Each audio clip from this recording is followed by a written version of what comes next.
দেখো সকালবেলা ঘুম থেকে উঠি, মুখে হাতে জল দিই, দেখো আমি ঘরের কাজ সারতে শুরু করেছি। এই কাজটা আমি প্রতিদিনই এইভাবে করি, জানো তো। তোমরা হয়তো মনে করবে যে যখন আমার ঘর দুয়ার ক্লিন থাকে কি করে হলো, হয়তো কখন করেছে জানে না। কিন্তু আজকে আমি তোমাদের সকাল এই 6টা থেকে আমি ভিডিও দেখাচ্ছি, কারণ আমি 5টার সময় উঠেছি। 5টার সময় উঠে আমি ছাদে গিয়েছি। তোমাদেরকে প্রথমেই বলি, আমি ঘুম থেকে উঠি, ছাদে চলে যাই, একটু হাঁটাচলা করি, একটু গাছগুলো জল দিই, ঠাকুর ঘরে বাসন ধুয়ে ঠাকুর ঘর সব পরিষ্কার করে তারপরে আমি নিচে আসি। কেন বলো তো, নাহলে ছাদে রোদ হয়ে যায়, কাজ করতে পারি না। তারপরে দেখো সারা রাতে মুছে ধুয়ে রাখলেও আমি সকালবেলায় প্রত্যেকদিন আমি এইভাবে একটু ওই তোমার একটু ভীম লিকুইড আছে, ভীম নয় ওটা আমার প্রিল, প্রিল লিকুইড দিয়ে আমি পুরো এগুলো সব একদম ক্লিন করে নিই। না হলে না আমার এই মানে রান্নাঘরে থাকতে একদম ইচ্ছা যায় না, কোনো কাজ করি মনেই হয় না। দেখো আমি সব ক্লিন করে নিলাম, দেখো কত সুন্দর পরিষ্কার হয়ে গেল বলো তো। এরপর আমি স্নান করব, স্নান টান করে তারপর আমি পুজো করে আসবো, পুজো করে এসে তখন আমি রান্নাঘরে ঢুকবো। আর কিছু মানে টুকটাক বাসন ছিল সেগুলো ধুয়ে আমি জানলায় রোদে দিয়ে দিলাম। আর এইগুলো এখন সেই সুনিতা কখন আসবে তার ঠিক নেই, সে এখন 10টায় আসবে না 11টায় আসবে না 12টায় আসবে আমি জানি না, তখন এসে সেইগুলো ধোবে। তারপরে দেখো বড় মেয়ে চাটা খেয়ে ও আপনার দোকান যাচ্ছে। শুভ সকাল বন্ধুরা, কেমন আছো সবাই? মামনি রূপকথা নতুন একটা ব্লকে তোমাদের সবাইকে স্বাগত। আর তোমাদের সাথে নিয়ে আজকে ভিডিওটা শুরু করছি। আশা করি তোমাদের খুব খুব ভালো লাগবে, তোমরা আমার পাশে থাকবে। আর আজকে হচ্ছে আজকে তোমার বললাম সকালবেলা সব কাজ সেরে নিলাম, তোমাদের সব দেখালাম, একদম পুরো ক্লিন করে নিয়েছি। যেহেতু আজকে অমাবস্যা, তোমরা জানো আমি মায়ের ভক্ত। হ্যাঁ, দিয়া দেখো মেয়ের মালা মিষ্টি সব নিয়ে এসছি, কিন্তু অমাবস্যা এখনো পড়েনি, জানো তো। অমাবস্যা পড়বে একটায়, কিন্তু মালাটা শুকিয়ে যাবে, মালাটা হবে।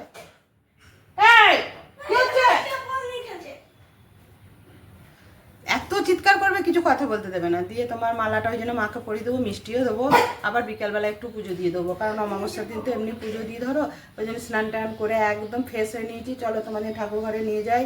আর এটাই তো শান্তির জায়গা, যেখানটা শান্তির জায়গা সেখানটা তো সবসময়ের জন্য পরিষ্কার পরিচ্ছন্ন, সেখানটা ভালো রাখতে হবে। আর সত্যি কথা বলছি, ঠাকুর ঘরে গেলে মনে হয় না নিচে আসি, কি জানি এটা বয়সের লক্ষণ না মনের ভেতর থেকে জানি না। তবে আমি বরাবরই, আমি ছোট থেকেই আমি মানে যখন আমি স্কুল লাইফ পড়েছি, যখন আমি ছোট ছিলাম তখন থেকেই আমি সন্ধে দিতে, পুজো করতে, ফুল তুলতে, মালা গাঁথতে, এগুলো আমি খুব ভালোবাসি। এগুলো হচ্ছে আমার নিজের ভেতর থেকে মানে একটা মানে ইচ্ছা। এটা কেউ আমাকে শিখিয়েও দেয়নি, বলেও দেয়নি, এটা আমি নিজের মন থেকে করি সব সময়। আমার মনে হয় যে গাছ দেখছো না, গাছের জন্যে মানে ছোট থেকেই সবারই কাছে বকুনি খেয়েছি যে গাছ বসানো নিয়ে, কিন্তু তবুও আমি গাছ বসিয়ে যাই। আর ওই গাছের ফুল যখন ফোটে, যখন একটি একটি করে ছিঁড়ে মায়ের চরণে দিই, তখন আহা মনটা যেন একদম কি বলবো, কোথায় হারিয়ে যায় যেন একদম, এত ভালো লাগে। ওর থেকে বড় পাওয়ার কিছু আছে বলো? নিজের হাতে গাছ বসিয়ে সেই গাছ আস্তে আস্তে বড় হবে, ফুল দেবে, সেই ফুল মায়ের চরণে দেবো, তার থেকে বড় পাওয়া আমার তো মনে হয় জীবনে আর কিছু হতেই পারে না। আমি এইসব নিয়েই থাকতে ভালোবাসি। দেখেছো আমার অ্যাকোয়ারিয়ামটার পিছনটা আমি ওই জন্য সবুজ রং করেছি। আমি মাছগুলো থাকবে তো মনে হয় ওরা মনে করবে আমি পুকুরেই আছি, যেহেতু আমার ওর চারিদিকটা সবুজ। তা মাছ কিনতে যেতে হবে, সব একটু একটু করে সাজাচ্ছি। পুরো যেদিন সাজিয়ে একদম করতে পারবো সেদিন তোমাদের সবটা ঘুরে ঘুরে দেখাবো। হ্যাঁ, তোমাদের এখানে এখনও পুরো কমপ্লিট হয় নাই। খাটটা এই পালিশ হয়েছে, খাটটা এখন 2-3 দিন রেস্ট দিয়ে তারপর খাটটা টাঙাবো। আর ছোটো মেয়ের ঘর সব ঢুকিয়ে দিয়েছি, ওর কোনো এখন কিছু করি নাই। আর ওর খাটে ওটা পালিশ করানো, ওটা সানমাইকা খাট, ওটা পালিশ করা যাবে না, ওটা ঢুকিয়ে দিয়েছি। আলমারিও ঢুকিয়ে দিয়েছি, পরে আলমারিটা রং করব। আর আমার আলমারি সব রং হয়ে গেছে, আমার ঘরে মোটামুটি সবই হয়ে গেছে, শুধু খাটটা টাঙালি হবে।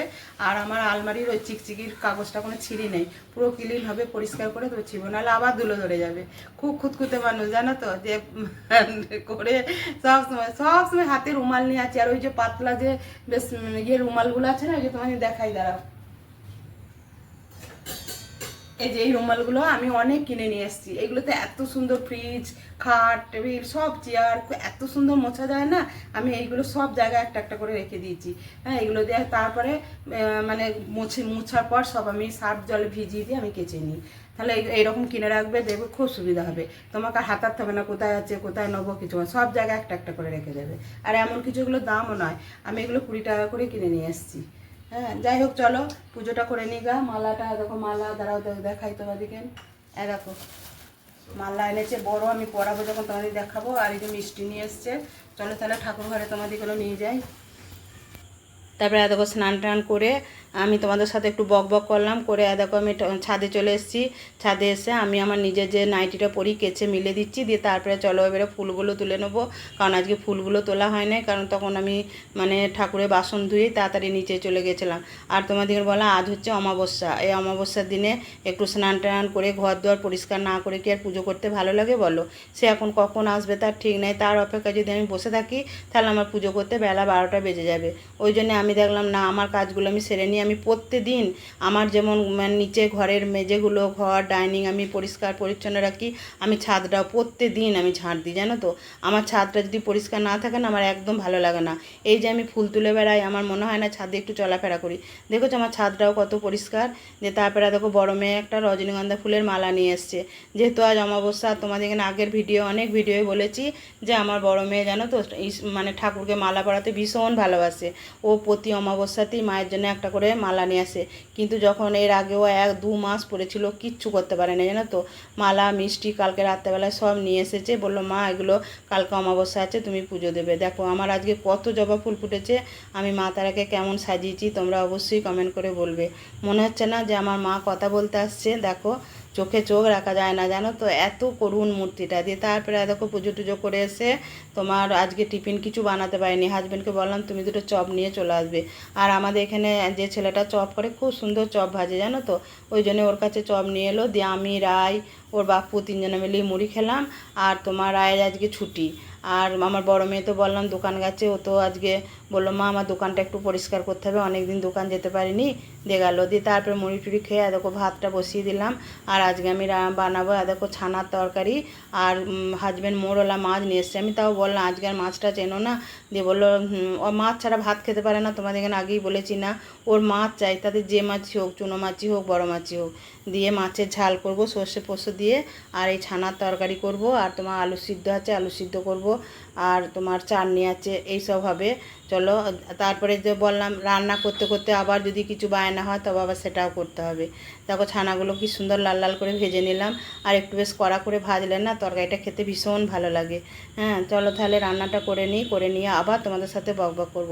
আর দেখো মশলাটা কি কি মশলা দিয়েছি বলো? মশলাটাতে দিয়েছি 4টে কাজু দিয়েছি, 2 টুকরা আদা দিয়েছি, আর তোমার একটু পোস্ত দিয়েছি, এই দিয়ে মানে মশলাটা করেছিলাম। আর একটু দইও দিয়েছি, দইটা যখন মশলাটা বেটেছিলাম তখনই দিয়ে দিয়েছিলাম। আর একটু কাসুরি মেথি দিলাম। দেখলে ছানার তরকারি মানেই কাসুরি মেথি। দিয়ে আবার রায়ের বায়না হলো মা আমাকে দুটো আলু চিপস ভেজে দাও না। আবার আলু কাটলাম, আলু কেটে ধুয়ে একটু শুকিয়ে নিলাম, দিয়ে দেখো রায়ের জন্য আলু চিপস ভাজি।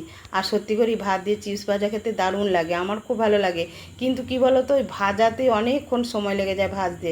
দেখো তাহলে কি কি রান্না করেছি তোমাদের দেখিয়ে দিলাম, দেখা নাও। তবে একটু পরেই লাঞ্চটা করব। প্রচণ্ড গরম, গরমের মধ্যে এত কষ্ট হচ্ছে তোমাদের কি বলবো। জানি না তোমাদের কাকে কেমন গরম হচ্ছে, আমাদের তো কদিন বৃষ্টিই হয় নাই। এত গরম, মাঝে মাঝে ফ্যান অফ করতেই ভুলে যাচ্ছি, ফ্যান চালিয়েই তোমাদের সাথে কথা বলছি। তাহলে দেখলো তো আজকে কী রান্না করেছি। আর প্রচণ্ড গরম, প্রচণ্ড গরম, এত গরম আমি মানে মরে যাচ্ছি। আর তোমাদের বলেছি নাকি আমি জানি না, আমার ফ্রিজটা খারাপ হয়ে গেছে। মানে খারাপ বলতে ফ্রিজটা তোমার হয়েছে, ওই যে গ্যাস লিক করছিল। এবার কোথায় লিক করছে সেটাও ধরতে পারছিল না। দিয়ে তারপরে এসে ধরলো, দিয়ে একটা পার্টস আবার 2টো পার্টস কিনতে হবে। সেই পার্টসটা এখন পাওয়া যাচ্ছে না, কলকাতা পাঠিয়েছে, কলকাতা থেকে কবে আসবে জানি না। পার্টসটা আনলে তারপরে ফ্রিজটা বাগাতে আসবে। তাহলে আমার কীরকম বিপদ যাচ্ছে একটার পর একটা, তাহলে তোমরা বুঝতে পারছো তো। কে যে আমার পিছনে লেগেছে, না ঈশ্বর লেগেছে না পাবলিক লেগেছে আমি জানি না। আমি মরে গেলাম একদম, মানে একটার পর একটা। এই কাজ করতে করতে তোমাদেরকে আমি বলিনি, আমার যেটা মানে মেন গেটের আমার কলসবেল গেট আছে, সেই গেটের চাকা খুলে বেরিয়ে চলে গেছে, গেট আর লাগছে না। সেই গেট আবার মিস্ত্রি ডেকে সেই গেট খুলে সেই চাকা লাগিয়ে আবার তাকে ফিট করা হলো, অনেকটা টাকা খরচা হলো। সে হোক তবে হলো। তারপরে একটার পর একটা, বড় মেয়ে 2 মাস পরে রইলো জানো তো, পিঠে ফোড়া নিয়ে সেই এমন ফোড়া হলো, সেই ফোড়া অপারেশন করতে হলো। দিয়ে বড় মেয়ে 2 মাস পরে রইলো। দিয়ে এই 3-4 দিন দোকান যাচ্ছে, তাও এত গরম যেতে পারছে না। আজকে গেছে সকালে পরিষ্কার করতে দোকানটা, যে একটু মা ঝেড়ে ঝুড়ে আসি গা, এত ধুলো হয়ে গেছে পারছে না, এখনও আসে নাই, সে এরপর আসবে। আর এখন বাজছে তোমার 1টা 15। হ্যাঁ, তাহলে দেখো তুমি কত মানে ইয়ে হচ্ছে। তারপরে ঘরের কাজ, মিস্ত্রি সে তো মানে নাজেহাল করে দিল মিস্ত্রিরা। যাই হোক, সব মিস্ত্রির কাজই একরকম হয়ে গেছে, শুধু এই খাটটা পালিশ হয়ে গেছে, আজকে আর একটুখানি আছে, বলেছে বিকালের দিকে এসে একটু করে দেবে, বেশি নাই।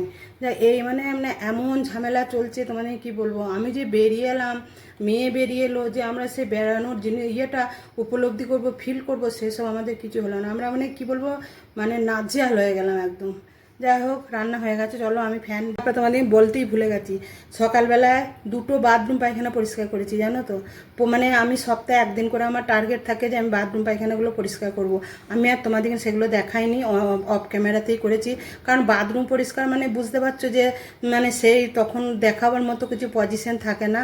এবারে যদি পরিষ্কার না করে রাখি তাহলে কি ভালো থাকে। এতদিন একটা বাথরুম ব্যবহার হচ্ছিলো, আর যেটা আমার নতুন হয়েছে ওটা তোমাদের এখনো দেখাইনি। ওটা আমি 2-3 দিন হলো ইউজ করছি, কিন্তু আমি পরিষ্কার এই আমি যে টার্গেটে রেখেছি সপ্তাহে একদিন 2টো বাথরুমে আমি পরিষ্কার করে দেবো। 2টো পায়খানা, বাথরুম সব আমি পরিষ্কার করবো। তারপরে তোমার দেখো বেশিরভাগ জায়গা স্টাইল বসানো হয়ে গেছে, সেই স্টাইলগুলো আমাকে পরিষ্কার করতে হবে, সেইগুলো করেছি। এখনও ঠাকুর ঘরটা কবে যে পরিষ্কার করবো সেটা এখনও মানে পাচ্ছি না। জ্যৈষ্ঠী মাসের মঙ্গলবারগুলো হয়ে গেল, মঙ্গল ঘট পেতেছিলাম বলে করতে পারিনি। তারপরে এই জ্যৈষ্ঠী মাসে কালকে শেষ হয়ে যাবে, যে আষাঢ় মাসে ভাবছি একদিন সব ঠাকুর মানে ইয়ে করে আমি এই হয় সন্ধ্যের দিকে করব, আর না হলে একদম ফার্স্ট সকালে ভোরবেলা উঠবো, উঠে করব। কারণ এই রকম সময় আর পরিষ্কার যতই ফ্যান থাকুক পরিষ্কার করা যাবে না। আর প্রচণ্ড ময়লা হয়েছে, মানে ধূপ ধুনো দেওয়া হয় তো কালি হয়ে গেছে, জানো তো। সেই জন্যই আমি ভাবছি যে একদিন যা হোক টার্গেট করে রেখেছি যে আমি এইবার পরিষ্কার করব। আর তোমাদেরকে একদিন আমার পুরো ঘরের সব ভিউটা দেখাবো, দাঁড়াও সব আমি রেডি করে নিই, দিয়ে তোমাদেরকে দেখাবো যে আমি কোনখানে কি কাজ করেছি, কোনখানটা কি করেছি না করেছি। আজকে মানে বৈশাখ মাস থেকে শুরু 2 মাস লাগলো, কোনো 3 মাসে এই কালকে পড়ে যাবে, এখনও কমপ্লিট হয় নাই। যাই হোক, তোমাদের সব আমি দেখাবো, কমপ্লিট মানে পুরো হয়নি বলে আমি দেখাইনি। যে এতদিন আমি কাদের সঙ্গে যুদ্ধ করছিলাম, আমি কিসের সঙ্গে যুদ্ধ করছিলাম এতদিন, ভাবে আমি মানে কি বলবো তোমাদের, ক্লান্ত হয়ে গেছি। আমি এই রান্নাটা করেই না আমি এসিতে 1 ঘন্টা পুরো শুয়ে থাকতাম, তারপরে আবার সেই 3টে থেকে আবার সব পরিষ্কার পরিচ্ছন্ন করতাম। আর এখনকার কাজের মেয়েরা তো জানো, ওরা মানে ওদের কি বলো তো ঠিকের কাজ, ওদের যেটুকু কাজ সেটুকুই করবে। তবুও আমার সুনিতা অনেকটাই করেছে। সকালে আমি ঘর মুছতে বারণ করতাম, ও বিকালে এসে সে এত ধুলো গুঁড়ো ঝাঁট দিয়েছে, ও ঘর মুছেছে, সব করেছে। আমি ওই জন্য ওকে বলেছি তোমাকে আমি একটা বড় শ্যাম্পু কোটো এনে দেবো, তোমাকে 2টো সাবান এনে দেবো, কারণ তুমি আমার অনেক করেছো, তোমাকে এগুলো আমাকে দেওয়া উচিত। হ্যাঁ, তুমি বলবে যে এইগুলো দিলেই কি আমার না, তা হলো আমারও তো একটা বিবেক আছে বলো, আমার বিবেকটা এইভাবেই কাজ করে, আমি বিবেকহীন নই। আমি ওই জন্যে তোমাকে আমি এনে দেবো। আমার মনে হয় কেউ যদি আমাকে এতটুকু করে আমিও তাকে এতটুকু দিয়ে করি। আমার বিশাল নাই, তবু আমার বিশাল বড় একটা মন আছে, জানো তো। আমার বিশাল অর্থ নাই, বিশাল সম্পত্তি নাই, কিন্তু আমার বিশাল বড় একটা মন আছে। সেই মনটাকেই আমি সব সময় কাজে লাগাই। ঠিক আছে, তোমাদের সাথে অনেক বকবক করলাম, তাহলে আজকে ভিডিওটা এই পর্যন্তই। দেখা হবে নেক্সট একটা ব্লগে। তোমরা ভালো থাকবে, সুস্থ থাকবে। আর আমার ভিডিওটা যদি কোথাও একটু ভালো লাগে অবশ্যই একটা লাইক, কমেন্ট, শেয়ার করবে। আর তোমরা কেউ আমার মানে কি বলবো, আমার ভিডিও হয়তো তোমাদের ভালো লাগছে না, কেউ একটা কমেন্টের উত্তর দাও না। আমি কিন্তু সবার কমেন্টের উত্তর দিই। হ্যাঁ, শুধু আমার পূর্বাই যায় আমার কমেন্টের উত্তর, তাছাড়া কেউ দেয় না। আমি মিঠুর কমেন্টের উত্তর দিই, মিঠুর মেয়ে আসে, মিঠুর মেয়ে এলো, প্রত্যেকটা দিন ভিডিও দেখি। কিন্তু সবসময় হয়তো উত্তর দিইনি, তবু দিই মাঝে মাঝে, কিন্তু মিঠু একদিন উত্তর দেয় না। এরকম অনেকেই আছে উত্তর দেয় না, দাদা ভাই আছে মাঝে মাঝে উত্তর দেয়, অনেকেই আছে উত্তর দেয়, কিন্তু মাঝে মাঝে খুব কম। ঠিক আছে, চলো টাটা।